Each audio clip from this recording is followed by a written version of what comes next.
안녕하세요. 노가영입니다. 책상에 앉은 소년이 오른쪽, 왼쪽 스크린을 번갈아 보면서 무언가를 시청합니다. 오른쪽 랩탑의 넷플릭스에서 흐르는 건 포켓몬이고 왼쪽 태블릿의 디즈니 플러스에서는 엘칸토가 영문 자막으로 흐릅니다. 이처럼 한 번에 여러 일을 동시에 처리한다는 멀티태스킹을 넘어서 각각의 디바이스에서 서로 다른 동영상을 시청하며 아무렇지 않게 흡수하는 이들이 바로 지금부터 이야기할 알파 세대입니다. 2010년 이후에 태어나 2024년까지 태어날 아이들로 지금 기준으로는 중학교 1학년 이하의 아이들입니다.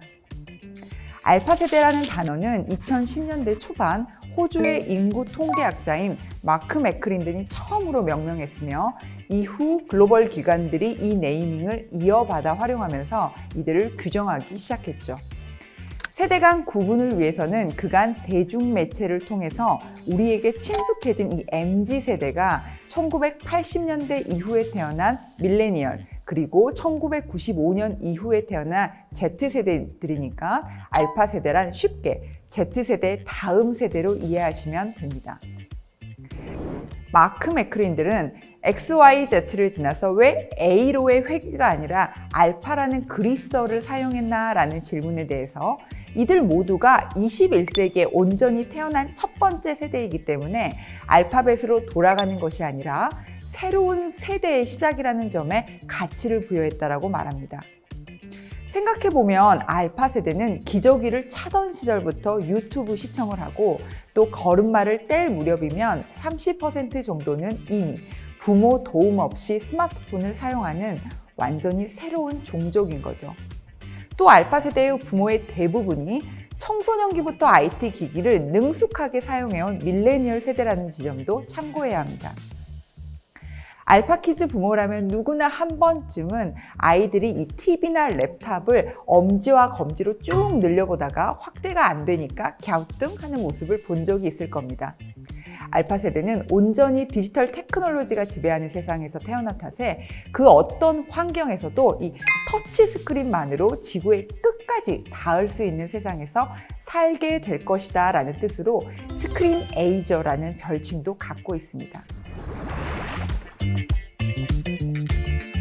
전 세계적으로 매주 270만 명이 태어나고 있다지만 그럼에도 기성세대에 비해서 인구수가 적고 또 절대 나이가 어린 탓에 산업적으로나 사회적으로 그 영향력이 미미했었습니다. 그런데 이 비혼족 또 딩크족으로 인한 낮은 출생률이 친척들의 모든 돈주머니가 한 아이에게 집중되는 현상으로 이어지면서 이제 시장이 이들에게 관심을 보이고 있습니다. 이 지점이 바로 알파키즈를 왕자나 공주처럼 자란다는 뜻의 이 골드키즈 또는 양가 할아버지와 할머니를 비롯해서 이모, 고모, 삼촌, 외삼촌까지 이 8에서 10명의 친척과 지인들이 돈지갑을 연다는 뜻으로 텐포캣이라는 신조어로 부르는 이유이기도 합니다.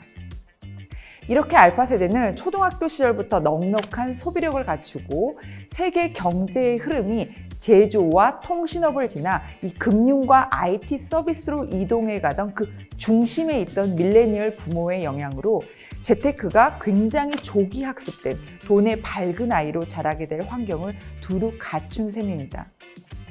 또 이들은 1900년대에 비롯된 이 월드와이드의 검색의 시대를 지나서 2020년대 이 소셜미디어 전성기가 가져온 실시간 검증의 세상에서 성장해 왔기에 스스로 정보를 습득하고 탐색하고 결정하는 것이 당연한 아이들이기도 합니다.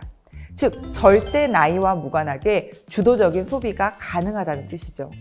이에 더해 앞서 말한 자녀 쏠림 현상으로 텐포켓이라는 이 무기는 자본력이 되었고요. 기업과 브랜드가 왜 지금 이들에게 집중해야 함을 충분히 입증하고 있습니다. 그런데 이 알파 세대는 한창 성장 과정에서 긴 팬데믹을 거쳐왔습니다. 종일 학교와 학원에서 이 마스크를 착용하고 시간을 보내야 했었기 때문에 이들의 사회성 향상과 언어 능력 습득 속도가 우려됩니다. 알파 세대를 육아해본 부모들이라면 꽤 부딪히게 되는 우픈 순간들이 있습니다. 마스크를 쓸 필요가 전혀 없는 순간에도 아이들이 마스크를 벗으려 하지 않는다는 것입니다.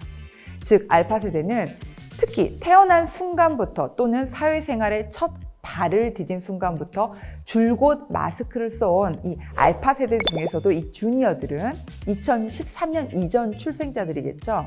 마스크를 써야 안정이 되는 이 코로나 키즈들인 셈입니다. 그렇다면 이처럼 마스크를 속옷처럼 사용하고 가방 앞 지퍼에는 늘 손 소독제가 꼭 들어있고 사람들이 붐비는 곳은 안 좋은 공간이라고 인식하는 이들에게 반대급부는 무엇일까요?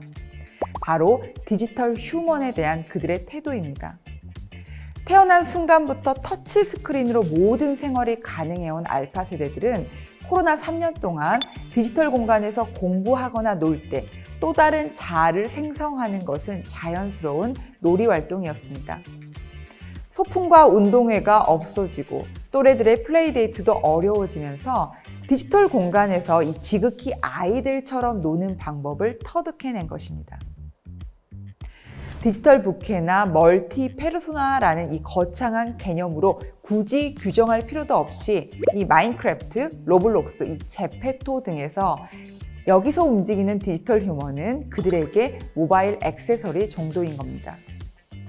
초등학생들의 카카오톡이나 오픈 채팅방의 프로필 사진이 MZ세대들과는 확연히 다르게 본인 인물 사진이 아닌 디지털 캐릭터들이 대부분이라는 점 또한 이들이 디지털 캐릭터를 대하는 태도를 엿볼 수 있습니다. 스스로의 라이프 패턴을 알아가고 사회적 규범을 흡수하기도 전에 코로나 직격탄을 맞은 이들에게 디지털 세상은 온몸으로 뛰어다닐 수 있는 가장 안전한 공간이었던 겁니다. 덕분에 알파 세대는 대인관계를 능숙히 쌓아가는 속도는 늦고 IT 의존도는 높으며 이로 인해 그 어떤 세대들보다 자기중심적인 새로운 인류, 새로운 종이 되었습니다. 그간 인류의 역사는 세대의 특성을 들여다보면서 현 시대를 조명했고 이를 통해 미래를 예측해가는 여정이 계속 반복되어 왔습니다. 더욱이 Z세대의 선배들이 어느덧 20대 후반에 들어서면서 시기적으로도 이 포스트 Z세대에 대한 탐구가 본격화될 즈음이죠. 2025년 전 세계 인구의 25%에 달하게 되는 알파 세대. 이들이 산업에 던지는 메시지를 면밀하게 분석하고 새로운 인류, 새로운 종을 어떻게 교육하고 소통해야 될지 지금부터 긴 이야기를 시작해 보겠습니다.